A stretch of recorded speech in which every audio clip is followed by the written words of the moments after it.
Lady Colin Campbell, Gwyneth Paltrow has just been Markled, and the Kardashians have too, because she's ripping off her apparent Hollywood BFFs with her new... Hey everyone, welcome back to the channel where we dive into the juiciest celebrity gossip.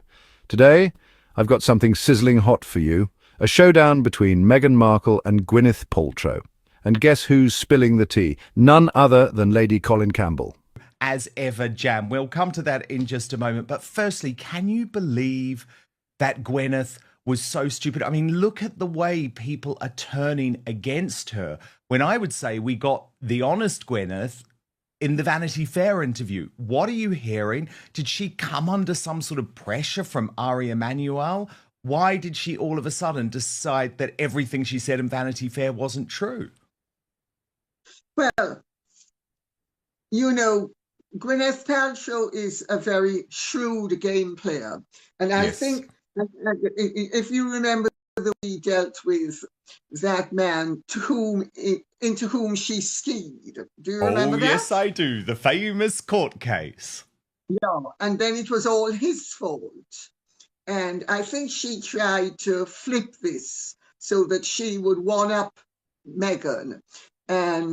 But Meghan was clever in the way she did it, because, for instance, keeping her foot on the chair is a sign of such disdain. I mean, you do not eat like this with your foot on the chair as you eat from the table. Your leg on the chair, I should say. You know, her foot was on the chair and her leg was above the table. I mean, that is as supreme a sign of disdain as it is possible to have. And I think Gwyneth thought that she was going to pull the rabbit out of the hat. And Meghan, very cleverly, and because Meghan is the past mistress of disdain, Gwyneth has always thought she was the past mistress of put down. But there's a difference between put down and disdain. And I think quite frankly, the both of them are equally well matched. And as far as I'm concerned, they're both equally dreadful. So, are Meghan and Gwyneth on a collision course for Hollywood dominance? Let's get into it. In one corner, we have Meghan Markle, Duchess of Sussex, ex-royal and media powerhouse. In the other, Gwyneth Paltrow, Oscar winner, wellness mogul and queen of goop. Oh no, this was a setup. Well, I feel that now too. What is hilarious, though, Lady C, is seeing the British mainstream media try and play Gwyneth and Meghan's games, even though they know that it's a complete ludicrous PR stunt, even though they know that there's no way that anyone wants to call Meghan Sussex. Here's your old mate, Lorraine Kelly. I mean, a lot of love, Lady C. They are literally lying to us. There was no love, even from the hard left mainstream media. No. In fact, the hard left was actually even worse than the centrist and right-wing press about Meghan's show. It's, you know, Dan, you know what it's like. These people have their shtick and they're going to stick to it, you know? Or to put it another way, they beat their drum, irrespective of reality. I mean, Lorraine Kelly saying that there's a lot of love is like Narinder Kaur saying that everybody loves Meghan and everybody thought the show was wonderful and nobody thought she was boring. Oh. We see through it. We and truly see through it. But bad news, Gwyneth. You've lost a lot of fans. You were telling the truth in Vanity Fair. I think there was some type of pressure probably exerted via WME, via Ari Emanuel. And the thing is, can we just give credit here, Lady C, to Martha Stewart, who has held firm, who has revealed quite publicly that Meghan ripped off her one pot pasta video and says mine was the original and the best. And I don't think we're going to be seeing any little Instagram meetings with Martha Stewart and Meghan Markle, are we? I would doubt that very much. But I think Gwyneth Paltrow was trying to outmaneuver I think she was trying to mock Meghan initially, and succeeding brilliantly. And then she thought that she would actually be able to get more mileage out of it. I actually do not think, Dan, I hate to disagree with you, but I do not think that Ari Emanuel is behind this. My understanding is that Ari Emanuel has distanced himself pretty considerably from Meghan. True. And I mean, look at where her leg is. Can you imagine? She's sitting at the table and her leg is up there and she's then eating. I mean, what about disdain? But I think that she understood that she was supposedly walking into a trap, and she being Meghan, and she decided that she was going to outmaneuver Gwyneth, and I think she has succeeded. How depressing. But I really do think that it's lower down than the Ari Emanuel level. And I really do actually think, because I know somebody who knows Gwyneth Paltrow quite well, and they say that she is obsessed with always being number one and always being in control. She is as narcissistic, evidently, as Meghan is, but she's more superficially pleasant than Meghan is. But she evidently will have bitterly resented the fact that Meghan was trespassing on her territory. And she really thought that she would be able to do to Meghan what she did to that guy who skied into her. Because remember, she prevailed where that was concerned. And I think the whole thing was set up in such a way that Gwyneth thought she was going to be able to one-up Meghan again, and Meghan thought, okay, fine, I'm going to walk into this trap, and I'm going to show, and I think that she has shown disdain, and that has actually sort of, in a funny sort of way, trumped Gwyneth, and also Gwyneth has trumped herself by being so silly as to invite Meghan into her house to show that she is fine about Meghan. I mean, the whole thing is, it's really mean girls' games. These women are in their 40s and 50s. They're not supposed to be playing stupid games like this. They should have more dignity. Lady Colin Campbell has dropped a bombshell suggesting that Meghan is trying to mirror Gwyneth's path. She said, and I quote, "Meghan wants to be the next Gwyneth Paltrow, but with royal seasoning. It's not about duty or family, it's about marketing. If this is true, we could be looking at a battle for who becomes the face of Hollywood's elite feminist branding. Let's break this down." Exactly. Grow up. Now, we have had today, Lady C, Meghan's As Ever launch on Instagram. Watch this. I mean, oh my goodness, it's so cringe. Firstly, the jam looks absolutely revolting. Secondly, the packaging looks cheap and tacky and is a rip-off of the Kardashians, which I'll come to very shortly. Thirdly, that poor boy having to pretend that the As Ever raspberry spread is what he likes as his midnight snack.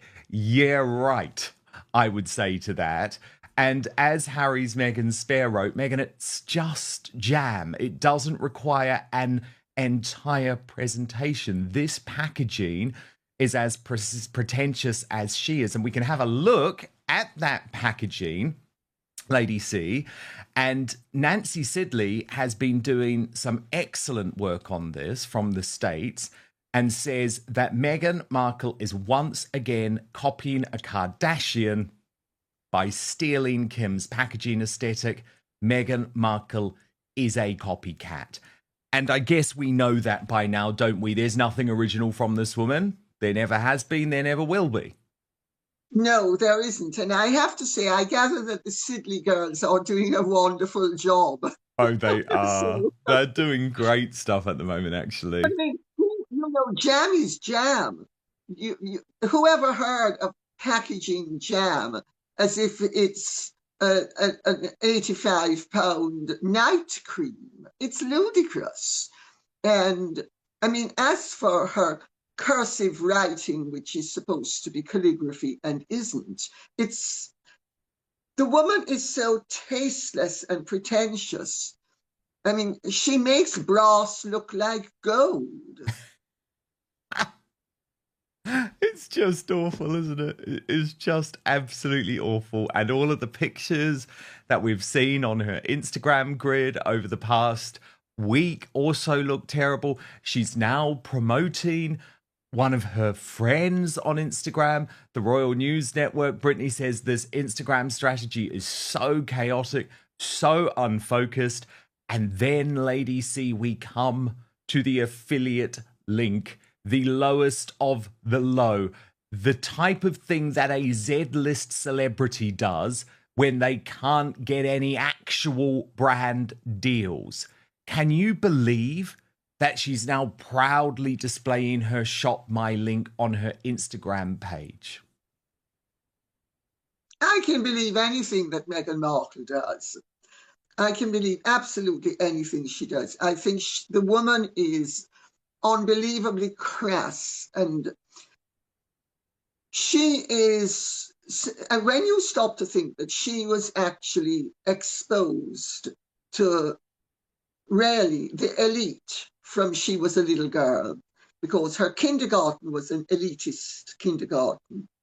Her school was an elitist school, and her university was an elitist university. And when you stop to consider the exposure that she's had to people who of refinement, breeding, culture, and civility, and then you see the way she behaves, she is like somebody who is a starving creature who has been released into the banquet of life and is just gorging, stuffing her mouth constantly. I mean, it is a display of not only supremely distasteful greed and need, but of such lack of taste. It staggers the imagination, I think. And I mean, when you stop to think, her sister, whom she has done so much to damage, her sister is far more elegant and far more erudite and has far better taste and far more discerning than Meghan is. And Samantha didn't have the benefit of the fine education and the exposure to the elite from childhood, the way, in fact, Meghan did. So I think it's a matter of throwing pearls to swine. They crush them underfoot. And Meghan rarely has pearls thrown to her, and she's a swine and she crushes them underfoot. I think it's as simple as that. Gwyneth's got Goop, a billion-dollar wellness and lifestyle brand. Sure, it's controversial, but it's wildly successful. Meghan is building Archewell, launching podcasts, Netflix shows, and is reportedly eyeing skincare and wellness ventures. It is as simple as that. Now, Lady Colin Campbell, want to show you two of the British newspaper front pages today because they really show the contrast that our two princes are dealing with.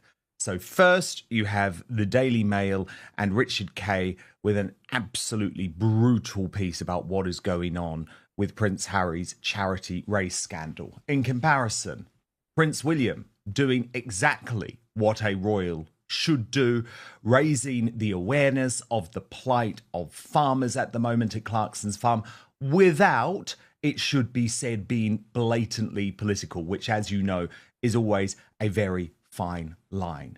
Harry sent up the Centre Bali charity, Lady C, in 2006, and it was a tribute to his late mother, Princess Diana. Now, as you know, because I know you've been doing a lot of work on this, the chairman, Sophie Chandoku, has gone totally rogue. And I think Prince Harry and Meghan Markle have met their match here. Remember, Lady C, this was the woman, of course, who Meghan tried to put in her place during the Centre Bali polo event. And I think we've got that video, actually. Let's listen. Such a great day here at the Champions Polo Cup. Again, a big thank you to all those who provided horses. So you've been doing fascinating reporting on this, Lady C, over the past 48 hours. What is really going on here? Well, Dan, I am not sure that I need to be careful, because I have a feeling you've met one of the people at my place who I've been speaking to, who is actually a Zimbabwean. My lips are sealed. My lips are sealed. Don't worry. And then a very close relation of mine, one of his closest friends, is a member of the Mugabe family. Oh, wow. And what's really interesting about all of this is what I'm being told in terms of the Zimbabwe connection, which is really the important connection, is that this is a very well-educated woman who is bitterly resentful of the way Meghan shamed her in front of the world, and that she didn't say a word at the time, but she set out to do a Meghan on Meghan, because and there are all sorts of color issues that kick in with this. And I understand a lot of them being Jamaican, and also the fact that Africans actually look down on West Indian and American blacks, because first of all, they're not African. Secondly, they usually have some mixed blood. And that is, in many African traditions, something to disdain, mixed blood. So Meghan will have thought, as many Americans and West Indians think, because they're mixed race, they are going to be able to play the I'm better than you card to black people. But when they do it with black Africans, it doesn't work, because the black Africans think, excuse me, I'm better than you. I'm purely race. You're mixed race. So there's that element that's going on. Both frame themselves as modern feminists, both meticulously curate their public images, and both are polarizing. Lady C argues that Meghan is studying Gwyneth's playbook, but rewriting it with that royal clout. And then, of course, Meghan has this Sophie lady will know all about the disdain that mixed race people have for purely black people, and that Meghan has passed for white for most of her life. Her mother married a white man, and there's a whole tradition in certain black societies for improving your color by producing fairer skinned progenies via white men. And Meghan has done the same thing. So there's all of that going on that may not be so apparent to people who are not familiar with either the West Indian, the American, or the African color issues, let's put it that way. And of course, and let's call her Sophie because it's easier. Sophie is very well educated, but she, to be that well educated, will, I am assured, have had to have come out of the Mugabe camp. Very interesting. Nobody has sussed that yet, but she has to have come out of the Mugabe camp. If she had not been somehow an affiliate of the Mugabe camp, which is extremely racist, there is no way that she would have ended up being promoted to the extent that she was promoted and educated. This is something that has eluded everybody so far. Also, what will elude people generally is because Robert Mugabe is dead, they think the Mugabes have no influence. In fact, I have been told, and other people have been told by people closely connected to the Mugabe regime that it still has a tremendous amount of influence. And Grace Mugabe is the African Obama, you know, where Obama was supposed to be running the White House instead of Biden. Well, Grace evidently is the one who she was not allowed for political reasons to run, but she runs things behind the scenes. So it was an act of folly in the first place, if you bear all of this in mind, to have ever appointed somebody who is Zimbabwean, whose tradition and links will go straight back to the Mugabes, and who is from a culture that is very quickly off the mark if they think that you are looking down on them, which of course is precisely what Meghan did publicly to Sophie. So that's the first mistake they've made. The second mistake Meghan made was to humiliate and embarrass Sophie in front of the world and directing her. And I mean, I can't use the language that I have been told to describe it, but it's all very racially connected and brown, white, black, blah, blah, blah. And you can use your imagination and figure out what was being said. So what do you think? Is Meghan Markle trying to replace Gwyneth Paltrow as Hollywood's wellness and lifestyle queen? Or is Lady C just stirring the pot again? Drop your take in the comments. I want to hear it. Don't forget to like this video, subscribe to the channel and hit that so you never miss the drama. Until next time, keep sipping the royal tea and stay tuned.